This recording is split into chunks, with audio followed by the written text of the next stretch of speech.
Olá, boa tarde. Acabei de entrar online. Entrei 5 minutinhos antes para poder testar, para ver se está tudo funcionando. Tô vendo que a Amanda tá online. Tudo bom? Boa tarde, pessoal. Eu entrei um pouquinho mais cedo para poder testar. Hello, Amanda. Para poder testar o fone, para testar a internet, para testar a luz, para testar a conexão. E já já a gente vai receber aqui a doutora Natasha Ferraroni, de Brasília, a doutora Fernanda, de Minas Gerais, a doutora Nádia, do Amazonas. Quase que uma representatividade brasileira inteira, né? E por que que a gente está fazendo essa live hoje, né? Hoje é o Dia Mundial de Conscientização das Doenças Raras, né? E as doenças raras, o dia de conscientização é o dia 29 de fevereiro. A gente começou hoje para poder... Opa, deixa eu deixar a Fernanda...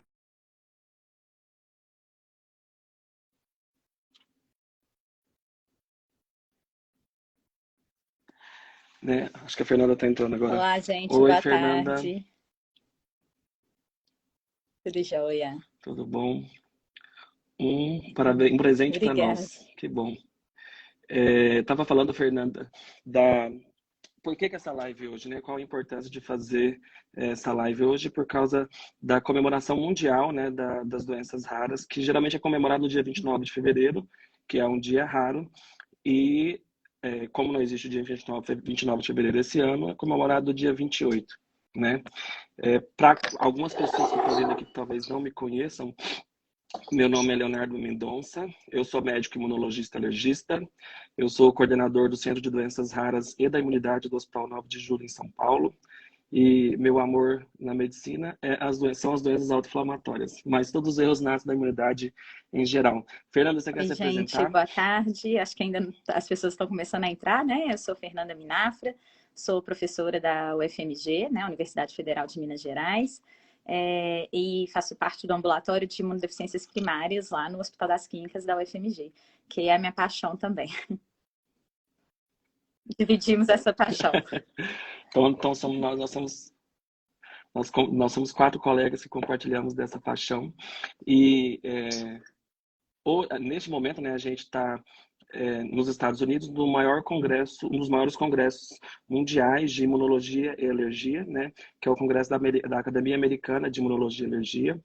E a gente resolveu fazer essa live de hoje porque, primeiro, obviamente, a gente tem essa função, né, de conscientização, de divulgação de conhecimento para poder conscientizar as pessoas da importância de reconhecer, da importância do conhecimento, da importância de referenciar um paciente com suposta doença rara para um centro ou para uma pessoa, ou para um médico, para um centro de referência, para poder ajudar, na verdade, auxiliar na facilitação daquele diagnóstico, né, para poder auxiliar em todo o processo do diagnóstico, porque é muito difícil, né, não é fácil, não é simples nem para nós, muito menos para o paciente. Né? E a gente resolveu trazer isso porque realmente existem muitas novidades do Congresso esse ano, né, em todos os subgrupos dos erros natos da imunidade. A gente observou várias atualizações que a gente resolveu compartilhar hoje, um pouquinho, obviamente não é bastante, porque a gente tem 1 hora para compartilhar só. Então a gente resolveu compartilhar hoje com todo mundo para poder a todo mundo começar a se familiarizar com coisas que provavelmente vão ser realidade no dia a dia de qualquer imunologista e alergista ou qualquer médico clínico ou pediatra que lide com pessoas com supostamente doenças raras e da imunidade, né? Então, o Henrique está aqui também, então, entrou online. Né? Então, essa foi a intenção da nossa live de hoje. Né? E é muito importante a gente reforçar a necessidade de nós, como médicos também, nos manifestarmos contra essas medidas públicas, né, que estão sendo tomadas de forma descabível, né, que vão prejudicar tanto o paciente, né, no receber os seus tratamentos, a receber as terapias que eles tanto precisam, quanto também para nós que queremos praticar de melhor forma a medicina, né, praticar da melhor maneira a nossa prática médica. né? Então, isso é muito importante. Eu estou esperando ainda a doutora Nádia entrar e a doutora Natasha, que elas entraram Ainda já? não. Eu não vi. Você viu, Fernanda? A doutora Ellen entrou. Acho que nem a Nádia nem a Ellen entraram, né? E é muito legal, a gente também vai... Esse aqui é um prelúdio, na verdade, é um precedente. A gente vai ter o nosso highlights do Congresso da Academia Americana de Imunologia e Alergia, né? A gente vai ser feito via o Hospital 9 de Julho, via o Centro de Doenças Raras e o Departamento de Imunologia e Alergia. Então, nós novamente teremos a participação da doutora Fernanda, da doutora Nádia, da doutora Natasha, que vai compartilhar conosco naquele momento, no próximo momento, não só novidades de imunologia, dos erros nas imunidades, mas também de todas as doenças alérgicas, das várias novidades, inúmeras novidades, tanto em diagnóstico quanto em tratamento das doenças alérgicas que a gente também viu por aqui. Então, aguardem também, que vai ser um momento bem legal, daqui a, acho que mais ou menos uns 40 dias, que a gente vai conseguir se reunir para fazer isso. Nádia entrou. Eu acho que a doutora Nádia entrou, estamos esperando só a doutora Natasha. Andai, eu gostaria também de lembrar que a Andai também está participando com a gente, está apoiando todo esse movimento, né? A Andai, para quem não sabe, é a Associação Nacional de Doenças Autoinflamatórias, é uma ONG sem fins lucrativos, que nasceu em 2016, né, pela força de vários pacientes com doenças autoinflamatórias, que são doenças raras, e que vem lutando para poder garantir o melhor para os pacientes com doenças raras. Então, quem depois também puder, desculpa, dá uma entradinha no Instagram, começar a seguir, curtir e compartilhar todas as informações que o pessoal publica lá, porque isso ajuda bastante. Então, vou pedir para a doutora Nádia se auto-apresentar agora. Ela está ali toda maquiada, bonita. Olá, boa tarde, pessoal. Já quase boa tarde aí para você. Eu sou Nádia Beth, eu sou médica alergista e imunologista da cidade de Manaus, de Alergia e Imunologia do Amazonas. Estou aqui participando, junto com os outros colegas, do encontro da Academia Americana de Asma e Imunologia. E eu fiquei com a tarefa de falar para vocês sobre uma doença rara chamada angioedema hereditário. A gente já pode começar, Léo? Claro. A gente já deve começar. A doutora Natasha acabou de entrar também, né? Eu estava explicando para todo mundo sobre por que as doenças imunológicas estão no grupo das doenças raras, daí qual a participação disso tudo, né? As doenças raras, elas são definidas como doenças raras por causa da prevalência, ou seja, a frequência de distribuição daquela doença na população geral. Então, em média, doenças com frequência menor que 1,3 indivíduos a cada 2.000 habitantes, ela é considerada rara, e quando existe uma frequência um pouco maior, ela é considerada como ultra rara, né, que são as doenças de menor prevalência ainda. Isso é muito difícil, porque o médico tem dificuldade em reconhecer, porque obviamente a gente não foi treinado para reconhecer diversas essas doenças que surgiram nos últimos anos, e o diagnóstico dessas doenças depende do exame genético, porque é uma única coisa que não muda ao longo da vida é o nosso código genético, né? E também é muito difícil de conseguir, é muito difícil de ser interpretado, né? Tem inúmeras coisas e tudo isso dificulta bastante, né? E uma das doenças raras que a gente resolveu começar a nossa aula aqui hoje, que é o que a doutora Nádia acabou de falar, é o angioedema hereditário, né? O angioedema hereditário é uma doença, é um erro inato da imunidade, é um defeito da cascata do complemento, né? Que é um grupo da imunidade, e é uma doença que simula muito doenças alérgicas, mas que não é alergia, na verdade é um erro da imunidade. Então a doutora Nádia vai falar um pouquinho, vai falar do que é e quais são as novidades que a gente observou aqui também. Perfeito. Junto com a gente. Então, o angioedema hereditário, ela é uma doença que você, olhando, a primeira parece assim, uma reação ao medicamento, uma reação à picada de himenóptera, né? Picada de inseto, uma alergia alimentar, porque ela se manifesta com edemas, angioedema, né? O próprio nome já diz, ele é um angioedema, só que a etiologia dele é por um erro dessa cascata da coagulação. Então, o angioedema hereditário se manifesta com edema de lábios, de olhos, de extremidades, como mãos, pés, às vezes genitais. Ela pode ser grave quando acomete laringe, por conta da asfixia. Ocorre o edema de laringe, ocorre a asfixia. Então, é uma doença com risco iminente de morte. E também ocorre o edema no trato gastrointestinal. Quando ocorre o edema de alça intestinal, o que o paciente é dor abdominal. Uma dor abdominal insuportável. Às vezes o paciente fica com um abdômen distendido, semelhante, inclusive, à gravidez. Tem um abdômen bem grande. Muitos pacientes, eles são levados à laparotomia, que é uma cirurgia onde o cirurgião abre o abdômen para ver se acha alguma coisa e, na verdade, não acha nada. A gente diz que é uma laparotomia branca, né? Então, muitos pacientes acabam sendo submetidos a uma laparotomia para investigar essa dor abdominal. E, na verdade, é um erro da imunidade. Então, quando você se deparar com um caso desse, você deve questionar pessoas na família que tiveram esse tipo de... Às vezes o paciente ele não sabe da família, né? Se alguém já falou, né? A gente viu até um caso no congresso que o pai escondeu da família essa situação, né? Inusitado, então tem coisas inusitadas também. Se você não questiona dessa forma, se está acontecendo inchaços em alguém da família, você pode perguntar também sobre óbitos. Se alguém já faleceu devido a uma reação alérgica, às vezes na cadeira do dentista, ou de uma causa desconhecida, morreu de alergia, não sabe por quê, para você levantar a suspeita. Levantando a suspeita, obviamente, você vai coletar os exames que forem necessários para excluir angioedemas estaminéricos, alérgicos, IgE mediado, né? Mas você deve também coletar os exames que são necessários para diagnóstico de angioedema hereditário. E o primeiro deles é o C4. O C4 é um exame de screening e que a gente vai encontrar o C4 baixo por conta do consumo dele durante o episódio de angioedema hereditário. É muito importante que se você tem uma suspeita forte, uma clínica muito forte, e você tem um exame normal, você repita ele no período de crise. Que às vezes no período de crise é que haverá o consumo do C4. A partir daí, você vai fazer a solicitação da dosagem quantitativa do inibidor de C1 esterátil e da dosagem qualitativa do inibidor de C1. A dosagem quantitativa é bem mais frequente, né? O angioedema do tipo 1, ele está abaixo. Mas também pode ser que seja a função do inibidor de C1 que esteja diminuído. Pede a dosagem qualitativa. Eu acho que é muito importante até a gente falar, Nádia, nesse momento, principalmente naqueles casos duvidosos, que a gente não tem costume, na verdade, de pedir o sequenciamento genético, né?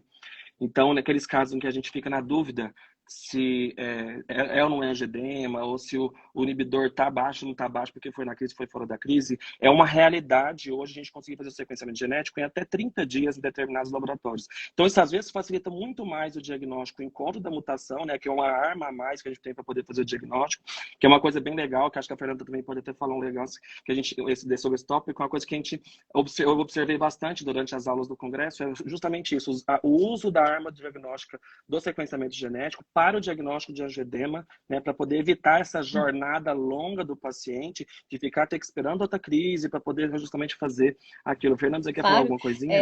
Isso é uma verdade mesmo. A gente tem alguns pacientes, né, que não encaixam nesses tipos com esses exames alterados, né, Nádia?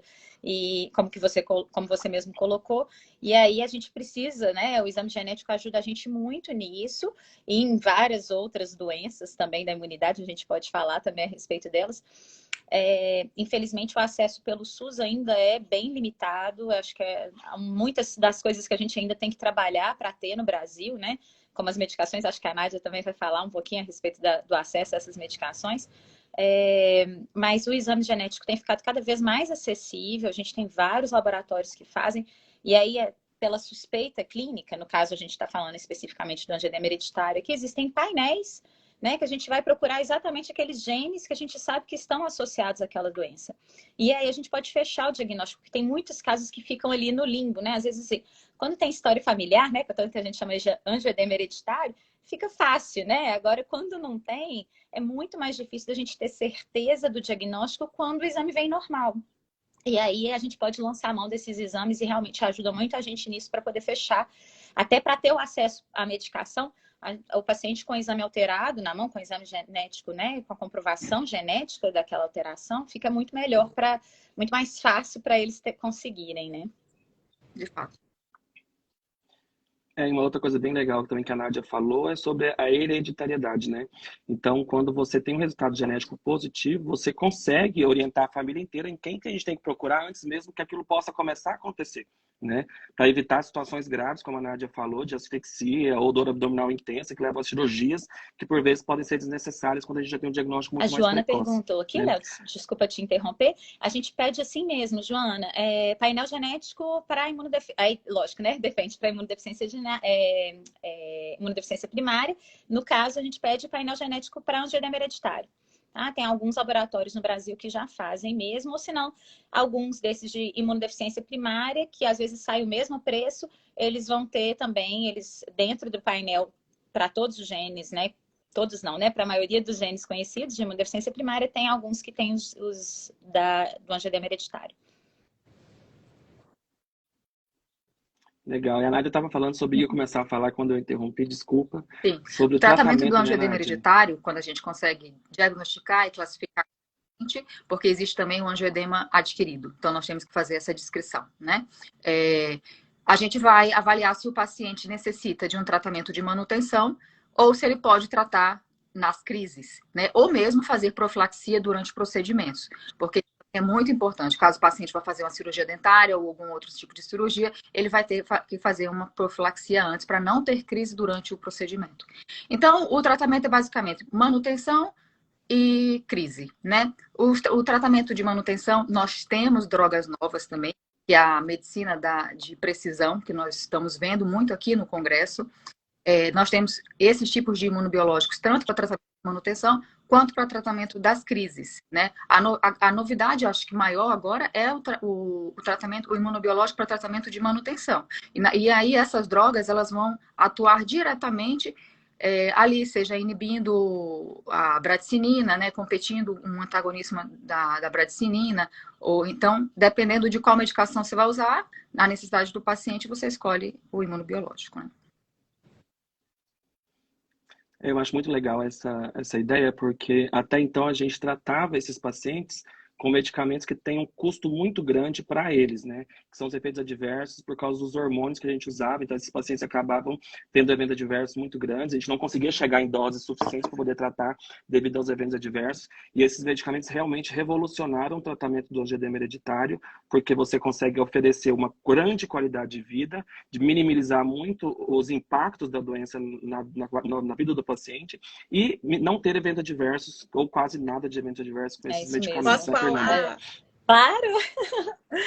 Gente, o prazer Pode, estar pode, aqui. Natasha, Beijão claro. a todos. Olha, eu queria comentar que eu assisti uma aula de angioedema e apesar da gente ficar, né, sempre pensando nos sinais de alerta, dentre eles a hereditariedade, a maioria das mutações são de novo. Então, às vezes, não vai ter história e mesmo assim você precisa fazer um diagnóstico, sendo que tem o exame genético para poder oferecer, né? Então, não vamos não ficar só presos, se não tem história familiar no angioedema, não. Pode ser uma mutação de novo. Natasha, a doutora Natasha entrou atrasada, eu vou pedir para ela se Não, sou apresentar para o Natasha pessoal que está assistindo a Ferraroni, gente. alergista imunologista, 20 anos aí de formada, com doutorado na USP. Minha expertise é realmente imunodeficiências primárias, principalmente do complemento. Mas eu prestigio todas as imunodeficiências primárias. Legal, muito bom. E tem uma colega aqui que perguntou uma coisa, que seria só o Lanadelumab, que a novidade para o tratamento, ou já saiu algo a mais para o tratamento a longo prazo? Fernanda, você quer comentar? Doutora Fernanda, para quem não sabe, é especialista em angioedema hereditário. Bom, o que a gente tem até hoje, na verdade, de acesso pelas secretarias de saúde da maioria dos estados do Brasil são os andrógenos atenuados, que são essas medicações que, para quem não é da área, né, às vezes não conhece, são essas medicações que o Léo colocou que tem mais efeitos colaterais, né? Em geral, a maioria dos pacientes responde bem a essas medicações, mas a esse custo, né, de efeitos colaterais, de aumento de pressão. Imagina, eles são andrógenos. Então, com esses, a gente já, só pelo nome, a gente já imagina o que pode acontecer, né? Virilização, aumento de pelo, peso, hipertensão e mais um monte, né? Principalmente alterações hepáticas. E essas são as medicações que a gente tem hoje pela maioria das secretarias de saúde do estado, dos estados, né, de Minas Gerais, do Brasil. Aí as outras medicações que a gente tem disponível, que são mais específicas para o angioedema hereditário, existem tanto as que são para os inibidores, né, do C1, que a gente pode repor o inibidor do C1, as medicações para crise, que são o icatibant, que é o icatibanto, e tem essa nova medicação, na verdade ela já não é tão nova assim, mas eles deram muita ênfase aqui, né, justamente por ser o tratamento mais atual, que é o lanadelumab, que ele serve para profilaxia, é uma medicação subcutânea. Existem outras medicações que ainda não estão no Brasil, então essas que eu falei já estão disponíveis, mas infelizmente, na maioria dos estados do Brasil, elas só são conseguidas, os pacientes só têm acesso a elas, desculpa, por mandato judicial. Alguns planos, né, alguns de saúde suplementar, fornecem algumas medicações profiláticas para o paciente, mas pré-procedimento. Mas a maioria dos pacientes, né, do Brasil inteiro só vão ter acesso por mandato judicial, o que é realmente complicado, né? Porque esses pacientes, né, imagina, aí um vai ter acesso e o outro não, né? E a gente quer que seja universal, né? Mas talvez também seja importante, Fernanda, deixar os colegas awareness, né, de que existe a disponibilidade do medicamento, né, que às vezes a gente fica com medo porque a gente não sabe onde é que está disponível, não está disponível no SUS, não está disponível no SUS, mas esse medicamento existe, ele está disponível. Então a gente pode ir atrás, a gente pode adquirir de diversas maneiras, né? Como isso vai ser feito, talvez não é um pouquinho o nosso enfoque, na verdade, né? Mas que existe o remédio, existe tratamento, existe como melhorar a qualidade de vida, não é só com andrógeno que tem o tratamento, existem outras opções, existe uma realidade muito nova, né? E que a gente tem que realmente, às vezes, batalhar e ir atrás para poder conseguir. Colegas novos que estão querendo fazer uso dessas medicações, né, que não fizeram uso ainda, a minha experiência é que às vezes você não vai conseguir na primeira solicitação, não vai conseguir na segunda, vai demorar. Isso é uma realidade de todo o Brasil, não vai mudar. Às vezes você está num grande centro que você pode até pedir ajuda de colegas que tenham mais experiência. Mas se você não tiver, não desista e oriente ao seu paciente melhor para ele, porque você conviver com uma doença potencial fatal, para o seu bem-estar, prejudica muito a qualidade de vida. Então você deve sim, mesmo que seja difícil, oferecer de melhor ao paciente. E eu acho também, assim, existem, aqui no Congresso foi apresentado, pelo menos pelo que eu vi, mais um medicamento oral para o tratamento do angioedema também, né, de forma profilática, né, então não é só esse medicamento que a Bruna acabou de perguntar, então existem outras opções, mas, e pelo que eu vi também, de ensaios precoces, tem mais outras opções no caminho ainda que vão surgir. Né? Para a gente dar um andamento até um pouquinho mais na nossa live hoje, né? O segundo grupo de erros inatos da imunidade que a gente vai falar um pouquinho hoje é sobre, principalmente a SCID, né? Que é a imunodeficiência combinada grave, que é uma emergência médica, é uma doença grave e que tem tido um avanço muito grande com o programa de triagem neonatal, que a doutora Fernanda vai falar um pouquinho para a gente também sobre o que a gente viu aqui então, agora. Léo, não teve muita novidades, vamos falar assim, né? A respeito da triagem neonatal. O que foi muito legal foi ver os números, né? Da experiência que tem aqui nos Estados Unidos. Essa triagem já é feita desde 2005. Na verdade, o primeiro estado que implementou mesmo foi em 2008 aqui. Então, já tem quase 15 anos, vamos falar assim, né? Estou arredondando. Quase 15 anos de experiência. Na Califórnia, eles triaram 212 pacientes através dessa triagem neonatal, que é aquele teste do pezinho, né, gente? Mas a gente vê aqui especificamente se o paciente tem ou não linfócito T, que é o que vai caracterizar se esse paciente, né? Lógico que é uma triagem, a gente precisa fazer exames depois para confirmar se ele poderia ser uma imunodeficiência combinada grave. Isso é importantíssimo, porque a mortalidade é de 100% antes dos 2 anos. É 100%, é muito, né? Todo mundo, se não tratado. Então, caracteriza uma urgência, né? É uma emergência pediátrica de identificar essas crianças. Aqui, lógico que são esses 212 que eu falei, mas lógico que não todos são SCIDs, né? Que é a sigla em inglês. Acho que, se eu não me engano, foram 50 SCIDs. E o que é lindo, maravilhoso de tratar a doença rara, né?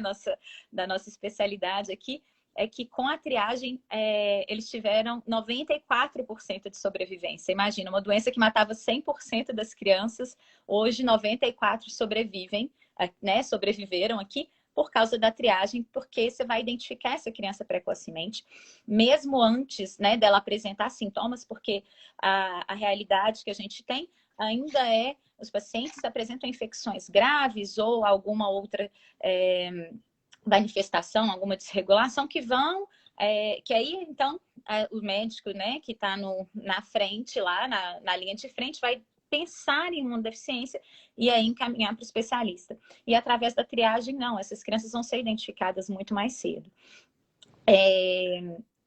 Você ia perguntar alguma coisa, Léo? Não, é só que era uma brincadeira que eu sempre faço, que você falou uma coisa muito importante agora, a brincadeira que eu sempre faço aqui no meu Instagram, sempre que eu publico coisas, é que tempo é imunidade. E esse é o exemplo mais claro de que tempo realmente é imunidade.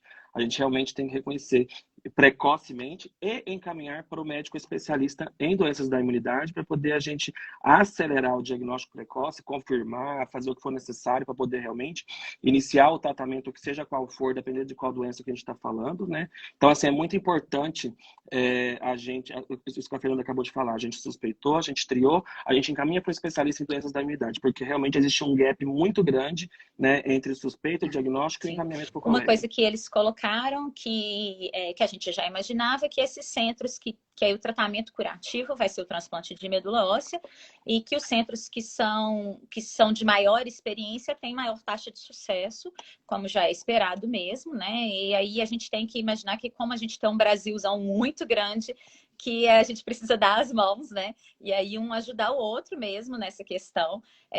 Porque imagina, a Nádia lá em Manaus, ela consegue transplantar um SCID, né? Porque é lógico que lá vai ter também.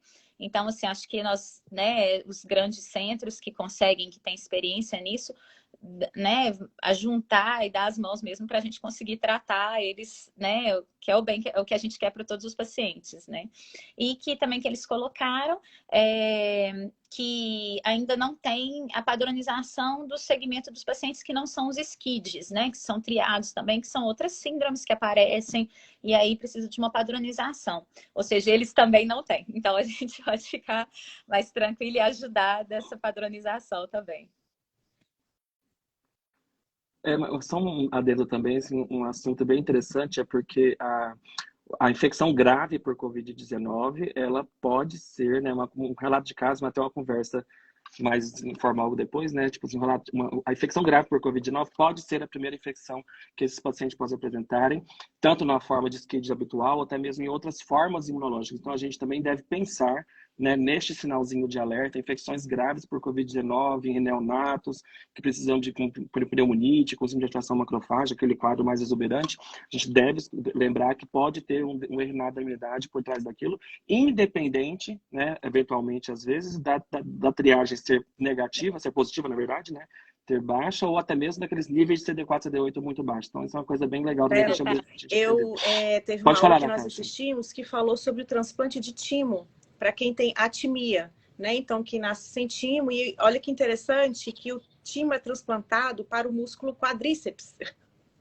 E tem a pega, assim, 1, 2, 3 meses, assim, é fantástico, né? O follow-up desses pacientes, muito legal. Uma outra, eu posso falar mais uma coisinha? Só eu vou ficar falando. Até no Brasil também, uma realidade, obviamente, estou divulgando o meu local de trabalho, que é o Centro de Doenças Raras e da Imunidade no Hospital 9 de Julho, né? Nós temos um centro dedicado a doenças raras e da imunidade, né? Então, nós temos uma unidade totalmente dedicada à pediatria e nós temos uma equipe dedicada a transplante de medula óssea, uma equipe bem experiente, inclusive, dedicada ao transplante de medula óssea em crianças com erros inatos da imunidade. Então, é uma alternativa para aqueles pacientes que têm plano de saúde, que possam se beneficiar da saúde suplementar, né? Que é esse centro que eu coordeno. Então, se quem estiver assistindo, se as meninas também precisarem de ajuda neste sentido, em caso eu possa ajudar, né? Uma opção. Só um lembrete. Meu merchan. Obrigada, Léo. Eu acho outra coisa bem interessante também que eu vi aqui, que eu estava falando com a Fernanda, é a síndrome de Wilms, né? Que é caracterizada por warts, que é verrugas, então pacientes com verrugas, com hipogloma globulinemia e com quimiotaxia, esqueci o nome, com acesso de neutrófilos na medula óssea. Então, é uma síndrome bem caracterizada, que existe uma mutação genética bem específica. Então, eu até tenho um paciente com essa síndrome, e eles desenvolveram um novo medicamento que, além de aumentar a quantidade de neutrófilos, aumenta a qualidade dos neutrófilos. Então, os pacientes tiveram um benefício muito legal, e esse medicamento esse trial, né, na verdade, fase 2 ou fase 3, vai ser liberado agora no final do ano. Então, é uma opção terapêutica também para esses pacientes e sem necessidade, eles não foram transplantados. Então, não teve transplante de medula óssea. Então, é uma opção terapêutica até para se considerar até uma entre etapas, né? Entre o diagnóstico e o transplante, quando houver necessidade, ou até mesmo para o tratamento deles. Uma coisa bem interessante também, que eu vi aqui hoje, né? Mudando de assunto já também, para a gente não ficar falando sobre isso também, uma coisa muito importante, um tema muito importante e que a gente tem que ficar batendo na tecla, que é vacinação de Covid-19 pacientes com erros inatos da imunidade, né? Durante a liberação de vacinação de adultos, eu percebi, né, na minha prática clínica, que houve uma maior aceitação, né, de vacinação. Então, os adultos queriam realmente se vacinar, e quando liberou a vacinação para as crianças, eu senti uma maior resistência das famílias, muito mais questionamentos, muito mais famílias que não queriam se vacinar. E a Natasha assistiu uma aula aí e queria trazer umas novidades da eles fizeram os trabalhos com pacientes com hipogamaglobulinemia em reposição de gama-globulina, tanto subcutânea quanto venosa, mostrando, sim, que esses pacientes, eles adquirem... porque, assim, qual que era no início da pandemia, eu pensava, né?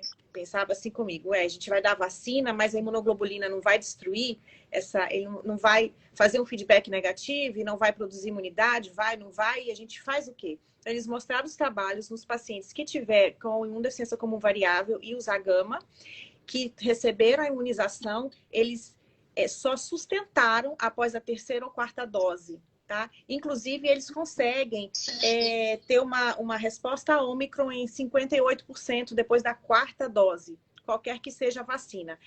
A melhor resposta é a Moderna, aqui, e a Pfizer. Né? Eles não comentaram sobre a Astra, nem, óbvio, o Coronavac. Mas, então, o que a gente chama atenção nisso? Que no começo da imunização, né, que a gente teve no Brasil, os pacientes, a gente mandava vacinar, agora... todo mundo toma o reforço e vai ter que tomar a quarta dose, sim, porque os trabalhos mostram que realmente há uma positividade nisso, tá? E eles falam ainda que os pacientes que tiveram Covid fizeram anticorpos e, por exemplo, eu tive pacientes que tiveram Covid e os anticorpos foram sustentados apenas por 6 meses. Então, realmente precisa tomar os boosters, tá? É isso aí o resultado. É uma pergunta até que a Janaíra acabou de fazer aqui, ó. Inclusive, nos a gama ligado ao paciente X com também. a gama. Todos que tomam imunoglobulina. A resposta foi baixa em todo mundo que tem hipogamaglobulinemia. Né? Não, mas ela perguntou, na verdade, agora, uma pergunta até eu acho que prática ela com a perguntou discussão... se essa população teve resposta. Tinha a gama. Teve 40%, resposta. não foi isso? Eles protegem 58% para Ômicron. Todas. Mas todas as hipogamas somadas, né? Sim, no fim, tendo tomado 4 doses. Sim. Uma coisa bem interessante da prática clínica que eu vou perguntar para vocês. Vocês, após o paciente com hipogama vacinar-se contra Covid-19, vocês indicariam a solicitação de anticorpo, sorologias para vacina? Então, eles falaram aqui, eles até comentaram isso, gente, que você tem que pedir, mas tem que ser o neutralizante. E outra coisa, as imunoglobulinas de agora já estão indo com anticorpos dos doadores que tiveram Covid. Então, as nossas próximas levas de imunoglobulina já vai estar contemplada com anticorpo contra o Covid. Não vai mudar, né, Léo? Assim, você dosar o anticorpo não vai mudar. Vai ter paciente que vai ter respondido e que não vai apresentar anticorpo titulável, né? E assim, a princípio a gente não tem vamos falar, uma padronização, assim, você dosa e se não tiver anticorpo neutralizante, você vai revacinar. Então, assim, a princípio não muda a conduta, né? Complicado, né? Porque tem a imunidade celular que não tem como a gente avaliar e que protege também. Na minha prática, eu não costumo solicitar, não. E eu sempre tento mais orientar e fazer o paciente entender qual é o benefício. Porque uma vez feito, e caso venha o resultado negativo, isso vai gerar uma ansiedade muito grande, que vai ser pior. Então, tem que ponderar também esse lado. E você, Léo? Legal, muito bom. Se apertar a gente, eu tô devolvendo. O que eu assisti no Congresso? Eu vou falar, obviamente, do nosso último bate-papo aqui, que é sobre as doenças autoinflamatórias, que foi, inclusive, a aula de hoje, um pouquinho de assunto ao longo da semana, em casos, relatos de caso, apresentações de pôsteres, né? Eu acho que o primeiro grande aprendizado desse congresso é porque, como é importante, né, a gente conviver com diferentes realidades, encontrar outras experiências, porque a gente aprende muito sobre isso. Então, eu queria até lembrar uma coisa que a gente conversou ontem à noite, é que a Fernanda e eu estávamos numa aula que a gente não tinha a menor noção do que era o caso clínico que a pessoa estava falando, e eu fiquei pensando na hora, será que isso não é uma doença autoinflamatória? Né? E, na verdade, a paciente que apresentava-se com febre, lesões pulmonares, com anemia, ou seja, uma coisa que lembra muito uma doença autoinflamatória é uma doença causada pela alergia a leite, né? Eu estou falando isso de uma forma de como é importante a gente realmente aprender mais e transmitir conhecimento para a gente poder falar sempre dos diagnósticos diferenciais. Principalmente é uma coisa que a gente sempre bate na tecla, obviamente, no Brasil, e é a coisa que a gente aprende aqui. Existem milhões de doenças que não são doenças autoinflamatórias, infecções por Covid recorrente, outras coisas, que é o primeiro aprendizado, diagnósticos diferenciais das doenças autoinflamatórias. Segunda coisa bem legal que falou hoje, que foi a última aula de hoje, é sobre a gente lembrar que quando a doença autoinflamatória, quando o inflamossoma é montado, ele produz tanto IL-1 quanto IL-18, né? E a gente percebeu nos últimos anos que nem toda doença responde muito bem ao bloqueio do anti-IL-1 com canakinumab, com ananquira, e alguns, quando respondem, ao longo do tempo vai perdendo essa resposta, né? E a grande novidade é o desenvolvimento de um biológico anti-IL-18, que é essa outra citocina que bloqueia também a mesma via, né? Que está em fase de teste agora, mas que deve estar liberando provavelmente no final do ano, começo do ano que vem, já deve estar liberando. Esse é o grande marco nas doenças autoinflamatórias que foi apresentado agora, na minha opinião, né? Obviamente. E também o diagnóstico, né? Diagnóstico de doenças autoinflamatórias, que é o diagnóstico de doenças autoinflamatórias indefinidas, que o que eu pude ver é a mesma dificuldade que a gente tem, é a mesma dificuldade que o mundo inteiro tem, porque existe uma dificuldade de conceituação do que é realmente uma doença autoinflamatória indefinida, né? É difícil de definir o que é uma doença autoinflamatória indefinida. Será que essa doença que eu vi lá ontem, que eu não sabia o que era, e que se chegasse para mim, eu ia taxar ela como doença autoinflamatória indefinida, né? Então, realmente existe uma dificuldade muito grande de diferenciar, e isso impõe uma certa dificuldade de tratamento também, né? Porque como que eu trato diversas doenças diferentes dentro do mesmo diagnóstico, né? Fica complicado no dia a dia da gente para poder tratar todo mundo com colchicina, mas até quando, quanto tempo, qual dose, né? Existe uma diferença a qual marca de colchicina, porque existem muitas diferenças de opiniões com relação a isso, né? Eu acho que essas foram as grandes... E uma coisa que talvez a Natasha até falou sobre as vacinas, que vacinação de doença autoinflamatória é um pouquinho diferente do que pacientes com hipogama-globulinemia, porque como esses pacientes geralmente têm crises desencadeadas por vacinas, algumas doenças a gente realmente tem que ter um pouquinho mais de cuidado, né? Tem um trabalho bem recente, bem legal, que diz que principalmente as interferonopatias, né, que são doenças causadas por causa do interferon tipo 1, ou seja, e a vacina vai ativar justamente aquele sistema, né? A gente tem que ter um pouquinho mais de cautela. Neste sentido, eu defendo a solicitação da sorologia. Por quê? Porque, nesse sentido, se tiver uma sorologia positiva, então a gente vai evitar novas vacinas que podem ser novos triggers de novas crises graves, né? Obviamente, não é a mesma realidade das doenças com hipogama, com déficit imunológico. Acho que era isso aí, que eu falando aprendi. de inflamação e vacina, um dado muito legal que ela mostrou aqui, porque um grande medo que surgiu durante a vacinação, principalmente agora que é a Pfizer, né? Que estão principalmente para os pequenininhos de 5 a 6, que não tem nem Coronavac para a gente, né? Principalmente eles têm da Pfizer nessa faixa etária. A menina vai fazer uma síndrome inflamatória multissistêmica, né? Que a gente chama de SIMP, né? Síndrome inflamatória multissistêmica pediátrica. E um dado que ela mostrou que fenomenal é que 95% das crianças que tiveram a SIMP são não vacinados, e que nenhum paciente que precisou de... desculpa, todos os pacientes que precisaram de cuidado intensivo para cardiopatia, né, nesse contexto, foram também foram todos não vacinados. Todos que precisaram de cuidado intensivo eram não vacinados. Nenhum vacinado precisou de cuidado intensivo. Tá? Então, assim, a síndrome de Kawasaki, né, que é o que acontece nesses pacientes com alteração cardíaca, foram 95% em não vacinados. Então, mais um reforço.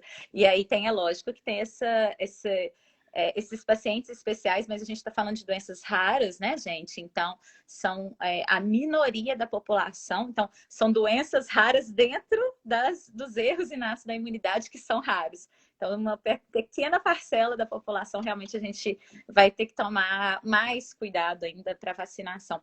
E nenhuma das vacinas que a gente tem disponível são contraindicadas para os pacientes com erros inatos da imunidade, né? Nenhum é vírus vivo, né? Então, a princípio, não existe contraindicação para esses pacientes, apesar deles terem deixado só Coronavac no Brasil para os pacientes com erros inatos da imunidade, né? Uma pergunta que a professora Tereza Robaz, da Bahia, acabou de perguntar. O que fazer exatamente? Quando é que a gente vai vacinar o SIMP? Era isso mesmo que a Bruno Irma acabou de perguntar. Foi exatamente o que a mulher acabou de... Pode falar. Fer, a médica Eveline Vu, né, que foi a que apresentou, ela deixou isso muito claro e muito legal. Que a Fernanda Desculpa, o que foi a pergunta? Eu perdi aqui. Quando vacinar o SIMP? Ela chegou a falar Paciente isso, eu não vi. SIMP. Desculpa. Não. Falou. Após 30 dias, pelo menos, do paciente que não recebeu nem imunoglobulina, né, durante o tratamento, né, esse paciente pode ser vacinado. Após 3 meses do paciente que recebeu imunoglobulina durante o tratamento, ele pode ser vacinado somente após 3 meses, né, e dependendo da gravidade, dependendo do tempo que levou para poder restabelecer, considerar até 6 meses, pelo menos 6 meses após, né, mas todos também devem ser vacinados. Obviamente, isso deve ser discutido com a família, com os pais, para poder considerar benefícios e riscos, tirar as dúvidas, e a decisão é deles no final das contas, né? Mas a orientação que a gente pode fazer é essa. E uma outra pergunta também que a professora Tereza perguntou é sobre profilaxia de crises em pacientes com doenças autoinflamatórias. É uma coisa que não existe um consenso, não existe um papel, né, que diz onde é que está escrito isso, mas é uma coisa que a gente conversa entre WhatsApp de colegas. E é a minha experiência. Né? Então, pacientes graves, o que a gente tem feito? Eu tenho feito, o pessoal de fora tem feito. A gente então faz corticoide com dose de 0,5 a 1 miligrama quilo 3 dias antes da vacina, faz a vacina e faz 0,5 a 1 miligrama quilo de novo, mais 3 dias.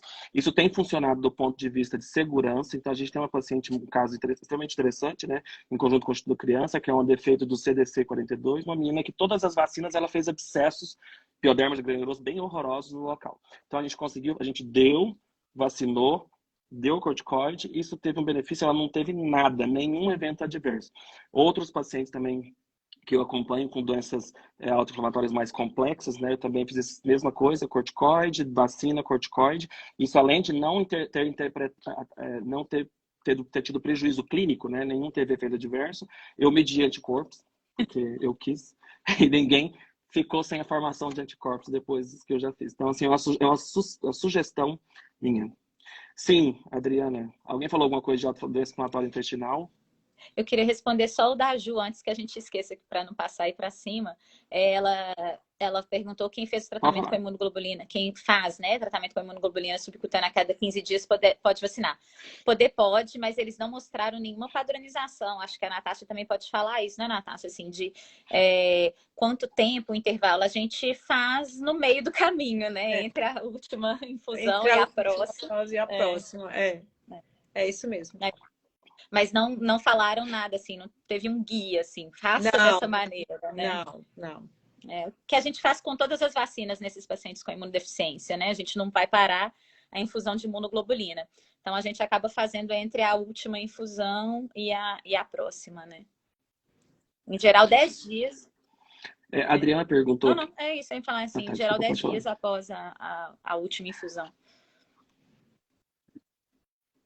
A Adriana é uma gastro, amigo minha lá de Salvador. Mas ela é endoscopista, eu acho, colonoscopista, né, também. E ela perguntou sobre doença inflamatória intestinal. Eu não vi nenhuma aula específica sobre doença inflamatória intestinal, nem as de início precoce. Eu vi um relato de caso bem interessante, foi, na verdade, um paciente com manifestação intestinal, tipo doença inflamatória intestinal, um paciente com DGC, né, que foi tratado com anti-L1 e que teve uma melhora bem legal, e a pessoa que apresentou ainda fez uma revisão de literatura de coisas similares apresentadas. Então, assim, eu acho que realmente é a medicina de precisão dentro do diagnóstico genético, né? Se você tiver um diagnóstico genético bem específico, com um paciente com doença inflamatória intestinal, no caso bem enquadrado dentro dessas doenças raras, né, daquele diagnóstico bem preciso, você pode pensar em fisiopatologias e começar a tentar opções terapêuticas a meio off-label, como ela apresentou, mas que teve um sucesso muito grande no caso daquele paciente mesmo. Outra coisa que a Janaira, também lá do Ceará, né, perguntou: o uso de corticoide nos pacientes com doenças inflamatórias não atrapalha a vacina? Não sabemos, não existe essa resposta científica. O que eu posso te dizer é que se você olhar os trabalhos do pessoal da reumatologia, que vacinou lúpus, artrite reumatoide, que estava usando vasculite, que estava usando corticoide, os pacientes que usam corticoide e as drogas modificadoras de doenças, eles têm uma resposta, a produção de anticorpo é um pouco menor do que a população que não usava corticoide. Nos pacientes com doenças inflamatórias, até agora a gente só tem um trabalho que avaliou a produção de anticorpo, título de anticorpo nessa população. Mas, novamente, é uma população muito específica, com doenças extremamente complexas, então não reflete muito bem a realidade do dia a dia. E aqueles pacientes todos estavam usando milhões de coisas que a gente não sabe direito o que é, porque realmente não está muito claro no paper, né? E naquele trabalho, parece que os pacientes que usam inibidor de JAK têm um pouquinho menor a produção de anticorpo que os pacientes sem JAK. Mas, assim, não existe não está muito claro se eles usavam corticoide de demanda, não demanda, porque a gente sabe que mesmo usando os remédios, eles precisam usar corticoide, né? Então, realmente não consigo te dar essa resposta do ponto de vista científico, eu consigo dar essa resposta do ponto de vista pessoal. Minha experiência é com 2 pacientes, entendeu? Não vai existir, né, Léo? Porque são doenças muito raras mesmo. Assim, não, eu acho que talvez a gente vai existir, a gente tem um trabalho em andamento agora. Não, a gente tem um trabalho em andamento que a gente está vacinando as pacientes, está coletando as sorologias deles, entendeu? Mesmo os que usam corticoide, biológico, sei lá o que, a gente está fazendo esse tratamento. Então, talvez até o final do ano a gente consiga responder isso de uma... Mas mesmo assim, eu acho que é muito complicado, porque é uma coorte pequena, de pacientes muito específicos, não reflete realmente a realidade do dia a dia. A gente vai ter uma ideia, uma noção para poder gerar, talvez, um entendimento.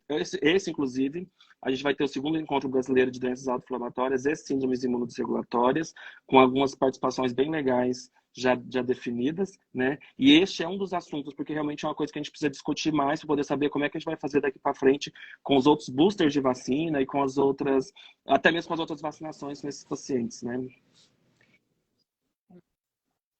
Alguém lá de Minas Gerais: gostaria de registrar meus parabéns para a Fernanda, provavelmente, pelo seu engajamento em sempre nos ajudar. Estamos em Minas, tão longe, tão perto. Parabéns. Doutora Fernanda é um doce de pessoa mesmo, né? Uma querida. Uma coisa muito interessante que eu acho que todos nós que vimos esses pacientes, ainda mais da doença que eu vou falar, que é a PIFAPA, que acho que cada vez mais a gente tem conseguido identificar, que são aqueles pacientes com amidalites de repetição, né? Mas é febre repetida, é uma doença autoinflamatória também. E um dos tratamentos que a gente faz é na crise usar o corticoide, né? E o que a gente vê realmente melhora naquele momento, mas que as crises ficam mais frequentes. E teve um boom de diagnóstico de PIFAPA, né? De 2 anos para cá.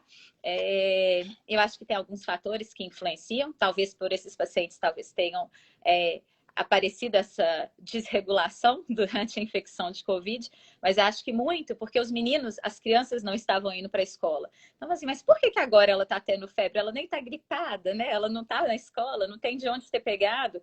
E aí, no medo de ser Covid, a febre, acabaram vendo que aquela febre não era por infecção, né? Era realmente por uma desregulação aí da imunidade, uma doença autoinflamatória, né, no caso. Então teve esse boom de diagnóstico aí. Pode falar, Léo. Minha mãe mandou beijos para mim. Vou mandar um beijo Minha pra ela filha também. está aí também, Nicole, beijo. Tá aqui também? Então, tem um caso bem interessante aqui, que a doutora Desirê Vinhal. É uma paciente que teve diarreia intensa após as vacinas, no momento 9 meses com atraso do crescimento. Então, a primeira coisa, esse paciente tem que ser investigado para um erro na imunidade, principalmente de imunidade inata, que é realmente onde existe essa aberrância na resposta a vacinas. Então, eu sugiro, não sei se a Desirê, eu não conheci a Desirê, é imunologista e alergista, é fazer uma triagem básica da imunidade, ver se existe ou não aumento de provas inflamatórias, e se conseguir, já fazer o sequenciamento genético. Se não conseguir, pode falar com um de nós aqui, que a gente te dá um help depois. Pode mandar mensagem ou para mim, ou para Fernanda, ou para Natasha, dependendo de onde você estiver, que isso facilita também. Tá bom? Valentina, lá de Tapetininga, São Paulo. Ah, Valentina, beijos, a minha paciente querida, fofinha. Foi mesmo, epidemia de Covid e PIFAP. É o que a Fernanda acabou de falar. Durante o período do Covid, as PIFAPs explodiram. Tive o prazer de fazer uma live com a doutora Nádia e foi show. Pai e a PLV. Aqui um pai super obrigado. Parabéns pela live, pessoal. Muito legal saber das novidades. Elzinho, beijo do carinho. Eu, como paciente imuno, sou muito grata a todos os doutores por fazer da nossa vida melhor uma vez mais. Que bom. Esse é nosso empenho. Por isso que a gente está aqui hoje. A gente está tentando retribuir um pouquinho que a gente aprendeu aqui agora. Eu, pessoalmente, quem me conhece, já estou com a cabeça cheia de ideias, cheia de coisas, né? Porque realmente é uma outra realidade, mas é uma realidade muito legal de a gente ver que existe luz no fim do túnel para o tratamento de diversas coisas que a gente, às vezes, pensa não é que não tem. Isso mesmo. Bom, a gente vai encerrar a nossa live por aqui. A live vai ficar salva nos meus stories, eu acho que nos stories das meninas também, da doutora Fernanda, da doutora Natasha, da doutora Nádia, tá bom? Quem tiver dúvidas, quem quiser compartilhar esse vídeo, obviamente, com outros pacientes, outros colegas, fiquem à vontade. A gente está sempre à disposição para poder ajudar e responder no que for possível. 2 eventos que eu gostaria de fazer, lembrar o nosso highlights do congresso desse ano, que vai ser muito legal, tem muita novidade, muita coisa interessante para a gente discutir, que vai ser dia 13 e 14 de abril, né? Pelo Hospital 9 de Julho em São Paulo. Nós teremos essas lindas, maravilhosas médicas participando com a gente. E em outubro de 2022, nós também teremos o segundo encontro brasileiro de doenças autoinflamatórias. Alguém da Áustria. Nós temos o segundo encontro brasileiro de doenças autoinflamatórias, esse ano um pouquinho mais focado em imunodesregulação. Nós já temos vários palestrantes internacionais confirmados. Vai ser bem legal para quem gosta de doenças raras, imunológicas como eu. Pode se preparando que a gente vai discutir bastante coisa interessante, tá bom? Gente, obrigada pela oportunidade. Beijo a todos. Quero agradecer também a oportunidade. Foi um prazer estar aqui aqui com vocês. Foi ótimo e estou à disposição. Depois Desirê, desculpa, Desirê. Desirê falou aqui que é aqui de Minas. Aí pode mandar para mim, tá, Desirê? Estou à disposição. Eu também, pessoal. Obrigada pela companhia de vocês durante todo o congresso. Foi muito gratificante para mim, muito proveitoso. E com certeza a gente vai aí fazer outras reuniões, assim, online mesmo, devido à distância que a gente mora. Mas foi muito bom. Isso mesmo. Esqueci de mostrar o meu broche. I love a zebra. Eu amo meus pacientes zebras das doenças raras. Beijo, gente. Obrigada. Beijo, pessoal. Boa noite. Tchau.